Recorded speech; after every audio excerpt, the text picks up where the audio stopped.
तन शुद्ध होता है स्नान से, मन शुद्ध होता है ध्यान से, और दांतों और मुंह की शुद्धि होती है दंत कांति फ्रेश एक्टिव जेल से। 90 से 99% लोग किसी के भी इन्फ्लुएंस में आकर के अपने hair care, dental care, skin care का सिलेक्शन कर लेते हैं और उससे अपने दांतों का दिवालिया निकाल लेते हैं। ब्रश का चयन ठीक से ना होने पर आपके मसूड़े और दांत खतरे में आ जाते हैं, और यदि आपके टूथपेस्ट का भी चयन ठीक नहीं है फिर तो आपकी बत्तीसी खतरे में पड़ ही जाएगी। ये जो फ्रेश एक्टिव जेल है ये गजब है साहब।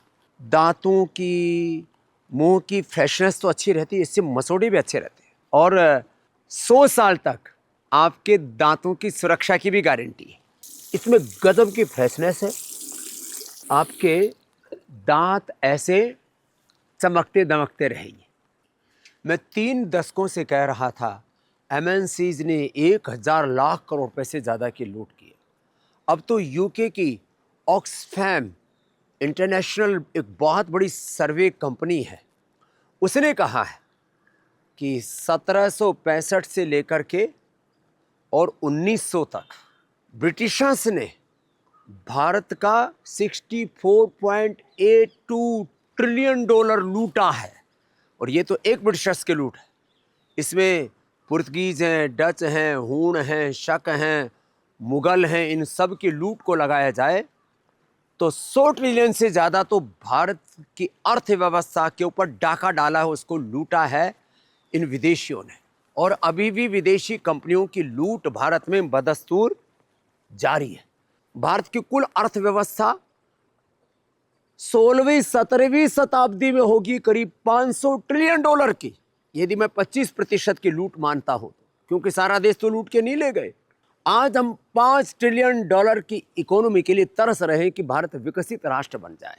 आप पतंजलि के स्वदेशी अभियान से जुड़िए।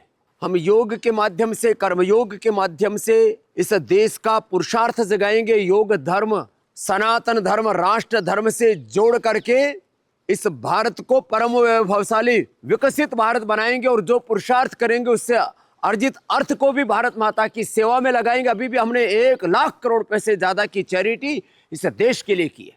आप पूछिए उन्होंने इस देश के लिए क्या चैरिटी की। और हमारा संकल्प है पुरुषार्थ से अर्जित अर्थ को परमार्थ में लगाना, और इस देश में हम व्यापार के लिए नहीं, हम उपचार और उपकार की भावना से, कमाई नहीं भलाई की भावना से, देश को बाजार नहीं देश को परिवार मान करके हम योग भी कराते हैं, हेल्दी प्रोडक्ट भी उपलब्ध कराते हैं, और सबसे बड़ी बात, देश का पैसा देश में रहे और देश की सेवा में लगे। इसलिए आप स्वयं पतंजलि के स्वदेशी अभियान से जुड़िए। जय हिंद, जय पतंजलि। औरों को जोड़िए और देश में एक जज्बा पैदा कीजिए कि हम इस देश को आर्थिक गुलामी, वैचारिक सांस्कृतिक गुलामी से, शिक्षा चिकित्सा की गुलामी से, रोगों, नशा, वासनाओं की गुलामी से मुक्ति दिलाएंगे और भारत को पुनः परम वैभवशाली